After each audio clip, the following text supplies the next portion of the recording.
Hello, and welcome to the M is for Mama podcast. I'm your host, Abby Halberstadt, happy wife, mama to 10, Bible-believing Christian. And on today's show, I want to do something a little different and hopefully a lot of fun, and that is talk about birth stories. Now, some of you may have immediately clicked away because this is not your jam, but I guarantee you that you are in the minority because the vast majority of mamas that I have ever met love a good birth story. Now, if you're so inclined and want to have pictures and a text write-up, I have about 6 of my birth stories on my blog, msformama.net. I'll link it in the show notes, and you can search and read to your heart's content. But I thought I would talk through some of my birth stories here so that they could all be at least in a shorter form in one place, and we'll see how short they end up being. But one of the things that I love about birth is that it is so unique for each experience and for each woman that goes through it. Each of my births have been similar in certain ways and then quite different in others. And so I'm going to talk you through each one of them in brief, hopefully. This doesn't need to be a 2-hour long podcast, but I want you to know. And you know, if you've listened to my comparison podcast or any of the exhortations that I give you about kind of not looking to the right or the left when it comes to things where we're supposed to keep our eyes fixed on Christ, which is all things, but there are times, and I've talked about this extensively in other podcasts if you want to look those up, that we are doing well to say, hey, what is this person doing? What can I glean from it?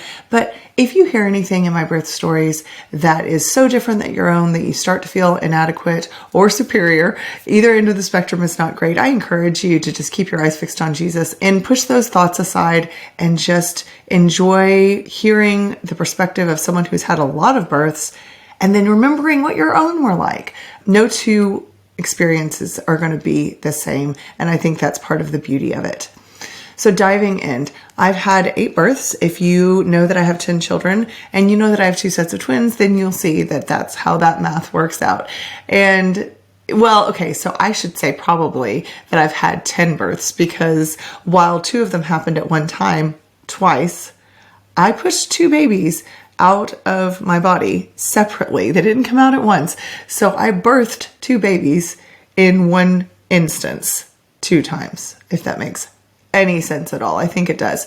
So we're going to say I've had 10 births, but obviously I got to combine the experience and the labor. There we go. I've had 8 labors and 10 births. How's that? I was going to go back and delete some of that. And you know what? I'm just going to leave it because I think that's part of bringing you along for the journey is having my brain process this as I go. So 8 labors, 10 births, obviously 2 of them being multiples. So number 1 was my oldest Ezra, who will be 17 in about a month. We did a hospital birth with him, just kind of hadn't done a ton of research on any other options. We felt the safest going the more traditional route the first time. And I was 39 weeks and 1 day, I believe, when I probably would have been more like 38 weeks and 6 days or somewhere thereabouts when I started contracting with him. Now I had 0 build up to that labor. I didn't have Braxton Hicks contractions. I didn't have prodromal labor, nothing like the practice labor that I have experienced so many times since. So that first contraction hit, and while it wasn't painful, it was a little bit like, oh, is this what I think it is? You know, if you are a mama, especially if you remember that first experience, you are so excited. You're like, it's go time. Let's do this. I had actually had my membrane stripped by my OBGYN. With an OBGYN, I didn't have any doulas or midwives the first time. And she had stripped my membranes, I think earlier in the day, which if you have ever experienced the joy of that lovely event, then you know that that is just a whole podcast in and of itself in terms of the discomfort and everything that goes with it. But we'll just set that aside for now. And I will say that time of any of the times that I've had my membrane stripped, which has happened several times, and my 16-year-old son, Ezra, whose birth I'm talking about, edits these podcasts, and hopefully he doesn't go off and Google stripping membranes because he's going to be like, what? So it actually worked. It started some contractions later in the day. Well, the thing that it didn't do was cause labor to be precipitous. It definitely did not speed anything up, but I have since found that I have pokey labors anyway, and it was probably never going to be fast to begin with. I don't know that it wouldn't have gone a little more quickly if my body had gone into labor on its own, but we'll never know. So no use going back and trying to change history. So started having contractions around 5 p.m. and they just continued. They never stopped. They were somewhere between 5 and 10 minutes apart for a really long time. And of course, because it's your first and because you're so excited and because you have so much adrenaline rushing through your system, you can't sleep. So I didn't sleep for the first full night, but I could tell these were not going to get me a baby anytime soon. I hadn't ever had labor before, obviously, but I would have said that in general, I had a pretty high pain tolerance and there was no way that this was enough pain to get me a baby. Now, I have since learned that some women give birth completely painlessly. I remember Sean telling me about a coworker of his at the time who was making spaghetti and had a backache, and 45 minutes later she had a baby, but she never experienced any contractions. And I'm like, what in the world? Where is the increased pain in childbirth verse for this lady? Because I definitely feel like it got applied to my situation. So they got increasingly closer together and increasingly more uncomfortable, but they still were not excruciating. They still weren't very intense. I didn't feel like I was recognizing any of the symptoms of transition or any of the things that the labor classes that we'd taken had told us about. So we just chilled. And we did that for about 24 hours. You know, I went walking and we ate and I tried to take naps, but of course I couldn't take naps because too many high emotions going on. And by the 24-hour mark, we felt like we should probably at least ask the OBGYN if there's anything that we should do. My water hadn't broken. And she said I should come in and get checked. And so I came into the hospital and I had the most deadpan nurse. She just was not impressed. I'm sure she'd seen way too many young moms coming in before they were ready. Now, keep in mind, I didn't ask to come into the hospital. They told me to come in because it was the 24-hour mark. So I'm there dutifully thinking, this is not working. She checks me. I'm at a whopping 2.5 or a 3. She can tell my contractions aren't doing much of anything. And she says, you need to go home or you're going to end up with a C-section. So that is what I did. Went home, not had a C-section. So I went home. And the contractions actually ramped up considerably that evening, and I didn't sleep again the second night. I marched around, I did squats, I tried to sleep again, it still didn't work, and it was getting pretty intense to the point that I was thinking, if these go on too much longer, you know, I'm starting to doubt myself a little bit because these hurt, and yet I still don't feel like I'm ready to have this baby. So the next morning, so this is morning number 2 after I first started having contractions, and they have never petered out. They've never stopped. They've just been coming steadily and keeping me from sleeping. So 2 sleepless nights, about 6 in the morning. They are 5 minutes apart. They are definitely more intense, and we're starting to think about going to the hospital. But I am the kind of girl that's like, I will not be psyched out twice. I will not be sent home twice.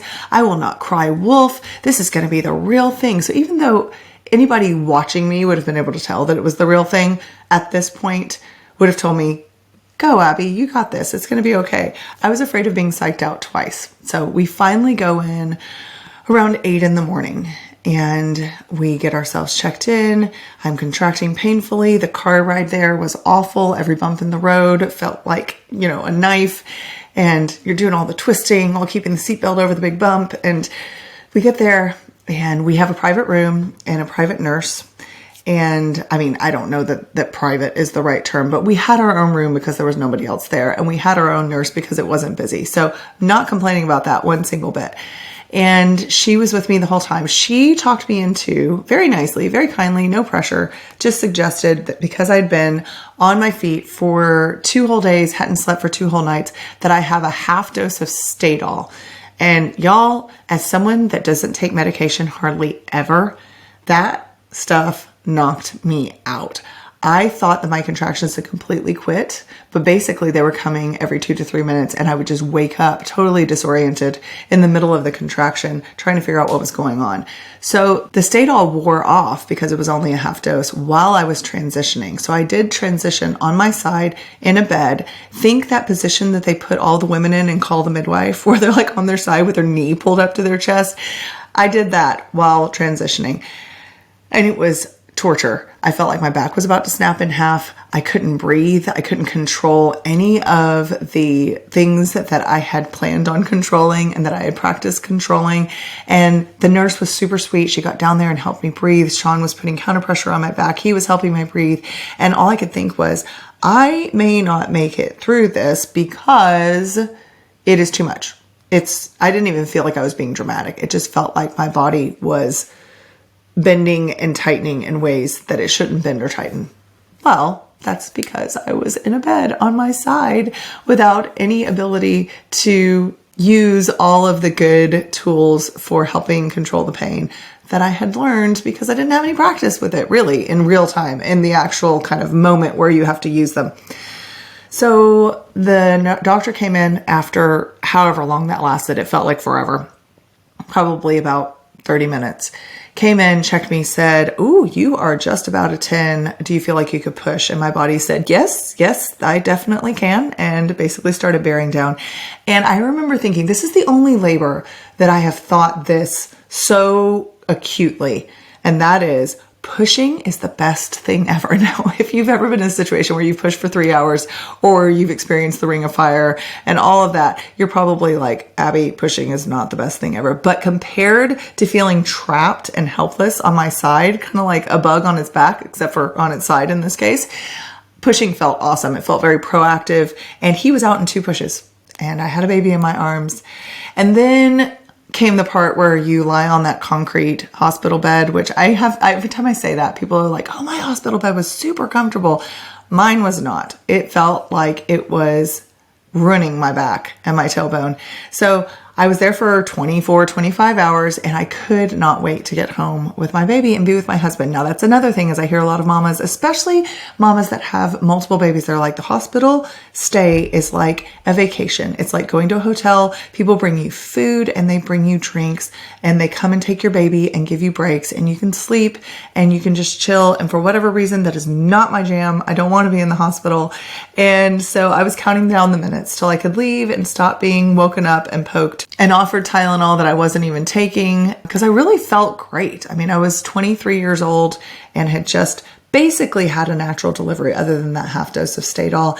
And my body was raring to, well, go home and rest, ready to rest, but not wanting to do that in the hard bed. And my tailbone was genuinely sore from the bed for several days afterwards. It wasn't even from labor. It was just from the experience of kind of lying uncomfortably in this bed. So we got pregnant 9 months later, almost to the day, with Simon. And we started talking about the possibility of doing a home birth with a midwife. Actually, we probably weren't specifically using the words home birth at that point, but we were talking about using a midwife because we wanted some more options, especially for after the baby was born. And I felt like I had experienced the birth, knew that it was really hard, knew that it was really painful, but I could do it and I could do it without meds. I felt confident of that. And I had intended not to have an epidural and I had gone through with that intention. So I felt confident that I could do that again. So this time we interviewed some midwives and we found a lady in our area that came very well recommended that I just clicked with instantly. Her name was Thalia and she is still one of my favorite people, although she has since passed away. I just loved everything about her and we just hit it off really well. So we planned to do a home birth. That's kind of between what we saw of the birth center and between what we knew of our own home. We felt confident that we would feel more comfortable at home. So we chose that option. We went through the pregnancy, another good pregnancy, it has its hard moments. Now, this time I had some Braxton Hicks contractions, but they started, interestingly enough, at 38 weeks and 6 days or 39 weeks, right about the same time that my contractions had started with Ezra. And so, of course, what is anybody going to think? But, oh, look, this is what my body does. Oh, the hubris of a woman who's only had one baby and thinks her second baby is going to go exactly the same way.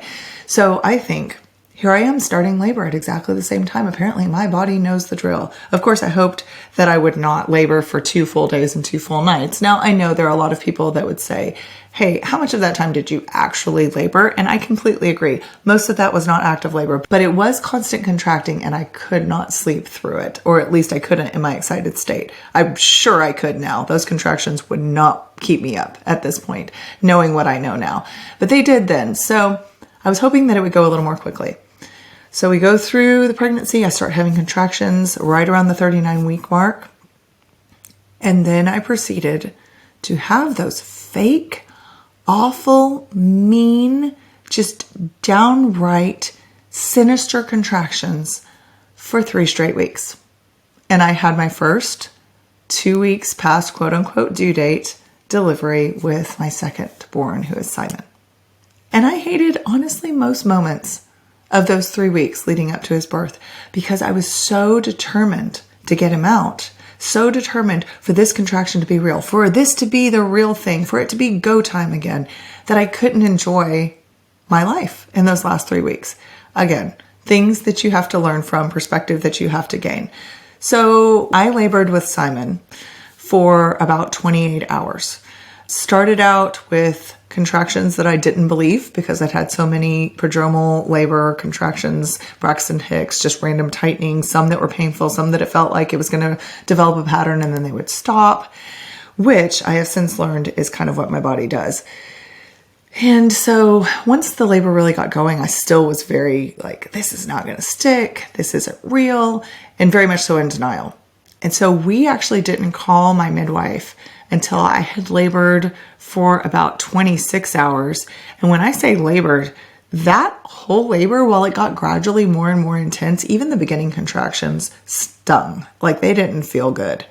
And so that was a little bit nerve-wracking because I thought, can I handle this for the amount of time that it's going to take? So still did a bunch of walking around, still couldn't sleep very well. I think I took a couple of cat naps. Definitely still was hyper-focused on the labor itself instead of trying to distract my mind, which is something that I have learned to do since.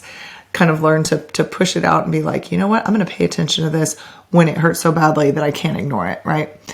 And so we made it through about 25 and a half, 26 hours of labor there. And I remember one of my best friends at the time called me and was just checking in on me. I don't even know if she knew that I was in labor. In fact, I don't think that she did. And I answered the phone in between a contraction where I had been leaning over a coffee table, like holding onto the coffee table, white knuckled. But the contraction had gone for a moment and I answered it and I said, hey, how are you? And she said, hey, what are you doing? And I said, well, I think I'm in labor. And she's like, why are you talking to me on the phone while you're in labor? So she just told me she would pray for me and hung up. And then we called my midwife. So I think that my midwife only ended up being there by the time she got there because she lived about an hour away. They have to gather their supplies. They have to get in the car. I mean, they can get moving pretty quickly because they do this all the time, but still, she had to get herself going. So she got there, and I think we had about an hour and a half to go before I had him. And it wasn't because it was a fast labor. It was because I had worked my way all the way through pretty much transition by the time she got there. Well, I was so tired that once I made it through transition, which was not as bad because I wasn't stuck in a bed, but just as intense. Holy moly, was that intense. I was fighting to keep from falling asleep. So I remember at one point she had me sitting on the toilet, which is like the trick that all midwives do that is just evil, but it helps the baby to descend. And so I'm sitting there and she is snapping her fingers in front of my face like, Abby, focus. You're going to have to stay in this. And in between the pain, I would just be like, I need a nap. I was so out of it. I've never had another labor where I got quite that loopy. I probably did need a snack, honestly. Somebody needed to bring me a spoonful of peanut butter. And I think she may have even done that. So I remember crawling at one point and doing my breathing, all my hee-hee-hooing, and Sean was counting with me, crawling on the floor with me.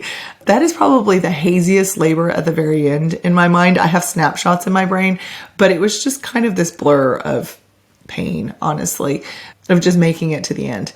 And so she checked me. I was a 10. And one thing interesting about me, considering that I like natural labors and I like home births, and like is a relative term, they're hard, but hard is not the same thing as bad. They're painful, but they give me a baby, so they're worth it, is that I usually deliver on a bed, on my back. And I know most people are like, that is the most unnatural thing in the world. But for whatever reason, that's my jam for the most part. I've had babies in other positions, but that's what I do usually.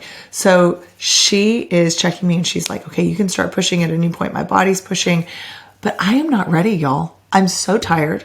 I'm in so much pain and I'm dreading, even though I told you that the pushing was a relief with Ezra, I'm sort of dreading having to get a human out of my body.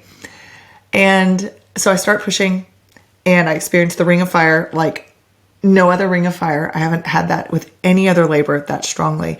And I remember my midwife telling me to wait and my being like, this is awful. Why would anyone ask me to wait in this position? And she was allowing everything to stretch. And then he didn't come out like Ezra did. Ezra just shot right out. Simon, I had to work for him bit by bit. And I remember when they laid him on my chest, once I finally got him out, I remember looking at him and thinking, that is a man-child. And they measured him 4 different times and they actually fudged down by half an inch from what they were getting because they were getting 24 inches every single time they measured him. He was 2 weeks, quote unquote, overdue. And I really do think that my due date was pretty accurate. So he really was a 42-week baby. He was 9 pounds, 2 ounces. He was my biggest baby. And he was just so long and there was so much of him. Ezra had been 7 pounds, 5 ounces and 21 inches. And that's just a big difference. So I remember they laid him in my arms and I thought, this is the size of a 3-month-old. This is a big baby. But of course I fell in love with him immediately. He had these giant dimples. He still has them. You guys have seen them in the podcast with him and Ezra.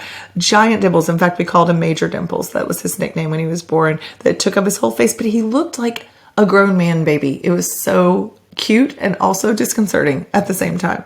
So that was delivery number 2. I had a miscarriage in between Simon and Della. So we didn't have another baby for 3 years, almost to the day again. They are 3 years minus 6 days apart. And Ezra and Simon are 18 months and 3 days apart. So I was going on that 6-month mark for a while there, or a year mark, however you look at it. And so with Della, I felt a little more prepped when I started having contractions around 39 weeks. I was like, these aren't real, but it still messed with my brain to know that I wouldn't know how long I would have to kind of hang in there with these contractions. And it ended up being 3 weeks again. So I had Braxton Hicks contractions. I had prodromal labor where it really does kick in and you are in pain and it develops a pattern and then it just stops. My body is really good at psyching me out. But the thing with Della is that I only ever measured 30 centimeters with her. Even at 42 weeks, my fundal height was only ever 30 centimeters. And so my midwife was like, she's not going to be a very big baby. But they kept measuring me. They kept being a little concerned. And I was having trouble with my amniotic fluid levels. So at 42 weeks, they did a biophysical sonogram. And that's another thing. Oh, I forgot to tell you that about Simon. And that is that they did the biophysical sonogram with him at 42 weeks. And I'm pretty sure I was in labor. Like I was contracting, but ignoring them. And then those contractions never stopped. And I ended up having him 28 hours later. So with Della, kind of the same thing. I was having contractions, ignoring them. They were a little worried about the amniotic fluid levels. So they do this exam, this sonogram. And then that evening I go home and my water breaks, or at least has a leak. So I call my midwife. I'm not in very much pain. I'm not having any contractions that I would call significant, but she comes and she checks me. She tests the fluid, finds out it really is amniotic fluid. And she's like, okay, my assistant and I are going to stay and we're going to see how this goes. Well, it was slow going, as shouldn't surprise anyone at this point because that's just what my body does. But I did start to have more and more contractions and they got closer and closer together and they got more and more intense until she did check me sometime around 1 a.m. and I was a 6. So that was very positive. And the fun thing about Della's labor is I had decided to custom recover her car seat in this fabric that I had found in this trim. And I had been working on this for the last 3 months of my pregnancy, but I still had some trim left to add and a couple of things left to finish around the buckles of this car seat cover that I was making. So I was sewing while I was in labor with Della. And my midwife was just laughing at me. She's like, I need pictures of this. I'm putting this on my website. This is a first for me.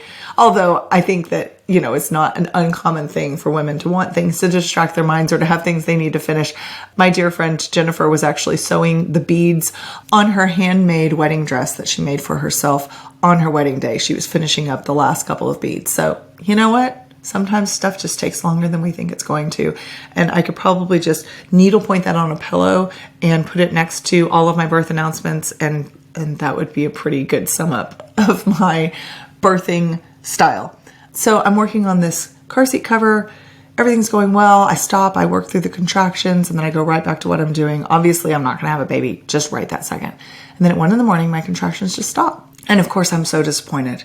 And I expect them to come back, but they just won't. I mean, one will sputter through every now and then, but I'm like, I'm at a 6. My water has partially broken. My midwife is starting to talk about giving me a deadline for at least going in to check in with the hospital because of my water having broken. And so she said about 7 p.m. tomorrow night. So it would have been, another 18 hours, something like that.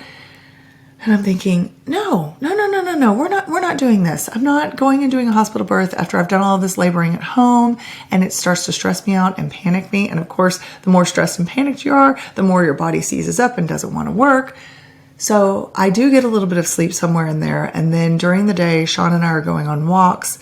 But the funniest part is I now have my midwife and her assistant held hostage at my house. And she was doing some sort of extreme fast where she couldn't eat hardly anything. And the things that she could eat were very particular. So we're trying to find things for her to eat so she doesn't pass out. Things that go along with her very extreme fasting diet that she happens to be on at this moment.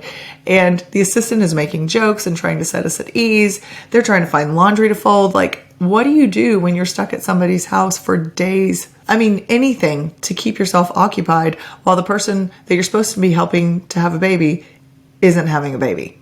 I am getting to the point of mild depression at this point. And I use that term lightly, but my spirits were very low. And the midwife is talking about enemas. She's talking about castor oil. She's talking about anything that might convince my body to kick back in. And I just feel so defeated and upset that my body won't just do what it's supposed to do. And I remember at a particular point sitting in the room that was going to be Della's room when she was born, this baby that we're waiting for.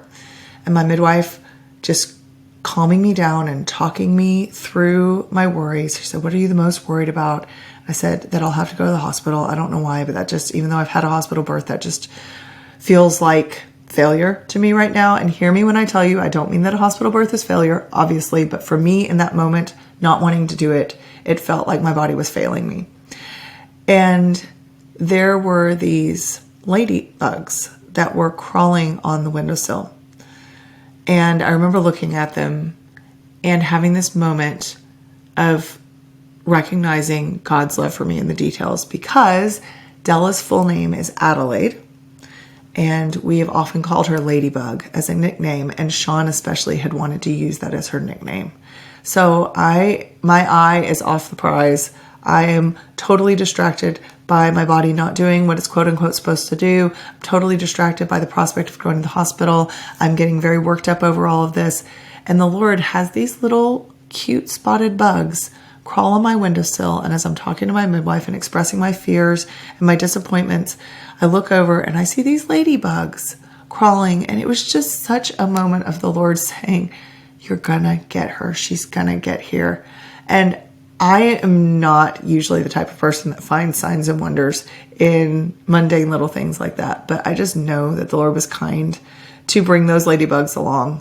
And now my boys tease me. They're like, "No, it's just an infestation that happens at Della's birthday time every single year." And it's true. Ladybugs show up in East Texas in November, toward the end of November, almost every single year. But whatever the reason for it, it was such a God moment for me right then that I needed. And it cheered me up so much that I was able to be looking for a solution rather than just wallowing in what seemed like all of the problems. So I went in my bedroom with Sean and I sat on a pillow on the floor. And my midwife told me, "You're so tense that your body can't work. It can't do what it's supposed to do. You're going to have to relax, which is not something I am actually very good at. And Sean read Psalms to me while I sat there and literally thought about relaxing my fingertips, relaxing my jaw, relaxing my shoulders, relaxing my tongue, relaxing my scalp. I mean, I had everything just kind of cat on a hot tin roof tight. And Sean read Psalms to me in this quiet voice, and these contractions that had refused to come all of a sudden started coming back in little waves, and little bit stronger waves, and little bit stronger waves. Well, when you have had your body tease you back and forth that much, you kind of don't trust it. So this is about 7 in the evening, which is when my midwife, Thalia, had said we would need to talk about going into the hospital. And she asked when we came downstairs, after being up there for probably a good 45 minutes of reading scripture and just making everything a puddle as much as I could, relaxing my muscles down to noodles. And she said, well, how are you feeling now? I said, I think I'm having some contractions again, but I don't want to trust them. She said, do you want to try the castor oil?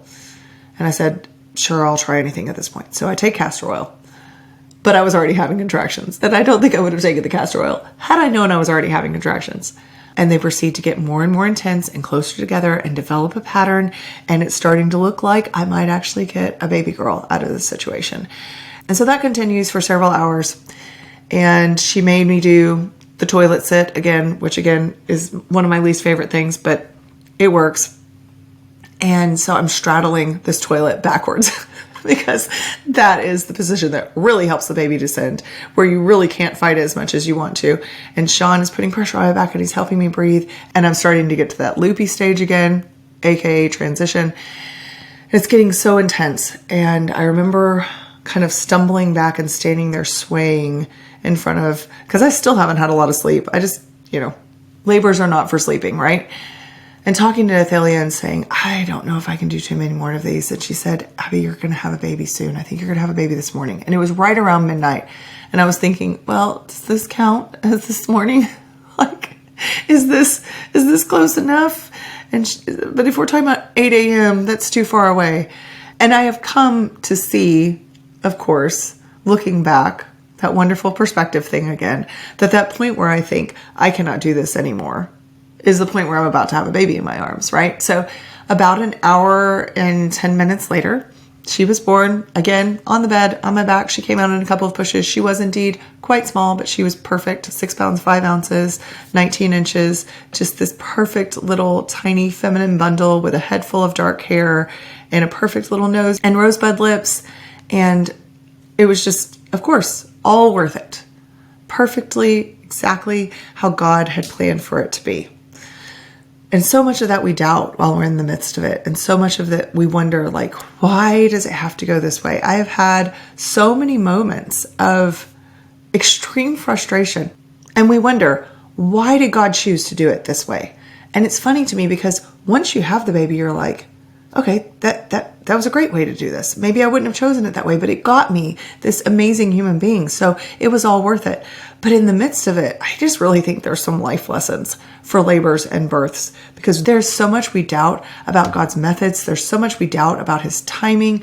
There's so much we can't see when our brains are so wrapped around the pain and the immediacy of wanting to be able to meet that new little person that we have just been waiting for so long. And then once they're there, we're like, okay, Lord, you did it. We got here and it was worth it. And a lot of times I've even been able to see how he has worked in the process to help me learn lessons like relaxing my muscles, like not stressing myself out so much over a problem that I make the problem bigger than it actually is and make myself part of the thing getting in the way of helping it be solved. So I wondered when I started this podcast how far I would get into my birth stories, because I knew I didn't want to do 2 hours of birth stories as a podcast. And it's easier to go ahead and stop this now and tell you that I will be talking to you more about birth stories in the future. So you guys know, so far that I've had 1 hospital birth and 2 home births, that they are all fairly slow. Della's, all told, although there was a whole big section in the middle where I was not contracting very much at all, was about 32 hours from that moment where my water broke and I started contracting until I actually had her at 1 something in the morning, however many days later, a day and a half later. But it gets more interesting with twin births. And for some births, it gets better. For some births, it gets harder, but not worse. So I'm going to keep sharing those with you. But for now, I'm just going to leave you the cliffhanger of knowing that the next birth we're going to talk about was my first birth with multiples. And it was in some ways my hardest and worst, and in some ways my best. So stay tuned. We'll talk more about birth stories in the next episode. If you guys enjoyed today's program, I would be so honored if you would subscribe and share with others. And if you're looking for more daily content on motherhood and biblical responses to cultural issues, you can follow along on Instagram at m.is.for.mama.